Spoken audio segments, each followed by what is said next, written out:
প্রচণ্ড শীত, তার সাথে গরম গরম ভাপা পিঠা। আর কি চাই? আর কি কিছু লাগে? আসসালামু আলাইকুম। শীতের এই সকালে এই যে সবাই দেখতেই পাচ্ছেন আমি ভাপা পিঠা বানানোর সব কিছু আয়োজন করে ফেলছি। আসলে আজকে ভাপা বানাবো, ভাপা পিঠা। আসলে কোনো প্ল্যান ছিল না। হঠাৎ করে আপনার ভাইয়াকে যখন মানে চলে যাচ্ছিল, তখন বাড়িওয়ালি মামি ওই সকালে ৬টার দিকে তাড়াতাড়ি করে উপর থেকে নেমে এসে আমাকে বলল যে, "মামি চলেন আমরা একটু পিঠা বানাই, ভাপা পিঠা বানাই। আমাকে পিঠা বানিয়ে খাওয়ান।" তো আমি বললাম, "পিঠা খাবেন? অন্য একদিন খাওয়াই। আজকে তো আমার সেরকম প্রিপারেশন কিছু নেই।" তো বলল যে, "আপনাকে কিছুই করতে হবে না। আমি সব কিছু দিচ্ছি।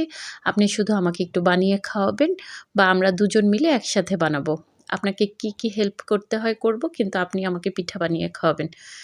এই বলে আমার একটু ইচ্ছা ছিল না, আমার একটু হাতে ব্যথা ছিল, তার মধ্যে হেল্পিং হ্যান্ড নেই। আমি একটু আমতা, আমতা করে বলছি, "আমি আপনাকে মামি পরে খাওয়াই, পরে বানিয়ে খাওয়াবো।" তো মামি একদম নাছোড়বান্দা বলছে, "না, এখনই আমি সবকিছু আনছি।" বলে সে যে দেখছেন এখানে সবকিছু নারিকেল, গুড়, আটা সবকিছু নিয়ে চলে আসছে। ইভেন যেই পাতিলটা দেখছেন, সে পাতিল, কাপড় মানে এভরিথিং সবকিছু এনে দিয়েছে। শুধু আমাকে বলছে যে, "আপনি একটু নিজ হাতে আমাকে বানিয়ে দেন।" সবকিছু যখন নিয়েই এসেছে, তখন কি আর না করা যায় বলেন তো? কিন্তু এই ভাপা বানাতে তো বিশাল ঝামেলা। আজকে আমি চেয়েছিলাম খুব দ্রুত আমি কাজ করতে, চটজলদি করে। আ আমাদের একটা কাজ ছিল আরকি। তো আমি এইজন্য খুব দ্রুত ওই যে ডাল আর সবজি রান্না করে শেষ করব ভেবেছিলাম। আর কালকের মুরগির মাংস আছে, এগুলো দিয়েই হবে। কিন্তু এর মধ্যে মামি তো পিঠা এনে দিয়েছে। তো ২ জন মিলে খুব দ্রুতই পিঠা বানিয়েছি এবং এই বছরের এবারই ভাপা পিঠা ১ম বানানো হলো এবং খাওয়া হলো। আর এই তো, আর দেখছেন আমি তাড়াতাড়ি করে আ দুপুরের রান্নাটাও করে ফেললাম। এইদিকে সবজি রান্না করে মানে ১ম এ ডাল রান্না করছি। আজকে মাসকালের ডাল রান্না করছিলাম।